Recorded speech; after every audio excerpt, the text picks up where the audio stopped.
Israel, Palestine மற்றும் Iran இடையேயான நிலவரம் தொடர்ந்து தீவிரமடைந்து வருகின்றது. பல்லாயிரக்கணக்கான மக்களின் உயிர்கள் எவ்வித பாதுகாப்பும் இல்லாமல் அளிக்கப்படுகின்றன.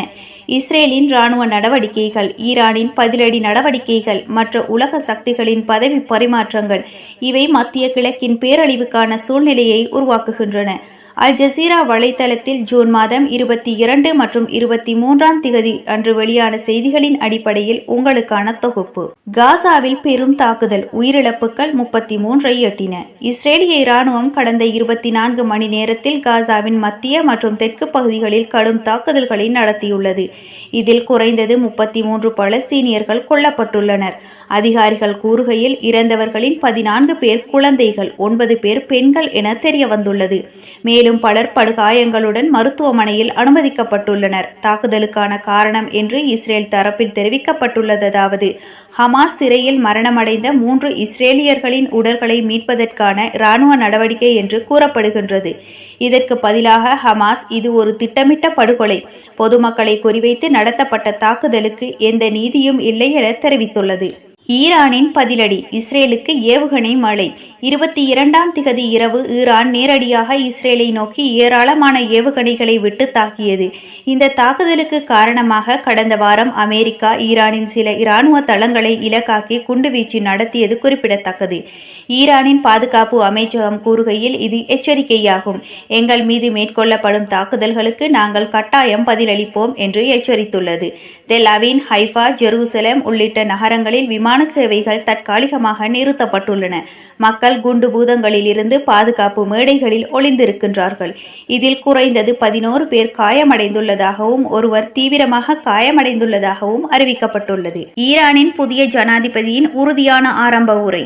மசூத் பெஸெஷ்கியன் ஈரானின் ஜனாதிபதியாக தேர்தலில் வெற்றி பெற்றவர். தனது முதல் உரையை டெஹ்ரானில் நிகழ்த்தினார். அவர் உரையில் கூறியதாவது: எங்களிடம் உரிமைகள் உள்ளன, யாரும் எங்களை மிரட்ட முடியாது. எங்கள் எதிரிகளுக்கு எதிராக நாம் ஒருமித்துள்ளோம்.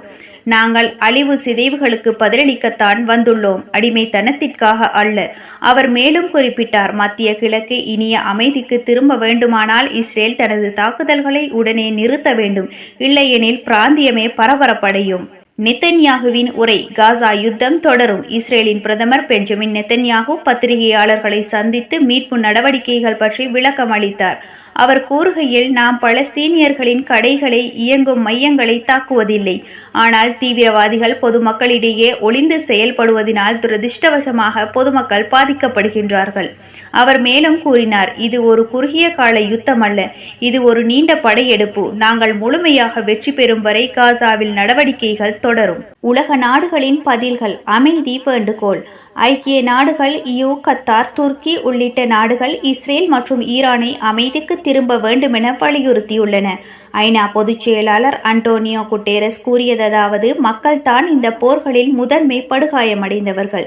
இவ்விதமான தாக்குதல்களில் எந்த நியாயமும் இல்லை. உடனடியாக யுத்தம் நிறுத்தப்பட வேண்டும். அதற்கிடையே அமெரிக்காவின் நிலைப்பாடு குழப்பத்துடன் இருக்கின்றது. ஒரு புறம் ஈரானை தடுப்பதாகவும் மறுபுறம் இஸ்ரேலின் செயல்களை முழுமையாக ஆதரிக்க முடியாத நிலையிலும் உள்ளது. இஸ்ரேல், பலஸ்தீன் மற்றும் ஈரான் இடையே வலுக்கும் இந்த மோதல்கள் கிழக்கு மத்திய பிராந்தியத்தை மட்டுமல்ல, உலக அரசியல் நிலைகளையே அதிர்ச்சிக்குள்ளாக்கும் வகையில் நடந்து வருகின்றன. அன்புள்ளவர்களே, ஒவ்வொரு உயிரும் மதிப்புள்ள ஒன்று. அவற்றை பற்றி விழிப்புணர்வுடன் அறிந்து உணர்வோடு அணுக வேண்டும். இந்த தகவல்களை சமூகத்தில் பகிர்ந்து மனிதநேய ஒற்றுமையை வலுப்படுத்துவோம். நாம் தொடர்ந்து நேர்மையான தகவல்களை உங்களுடன் பகிர்ந்து கொண்டு வருகின்றோம். நன்றி.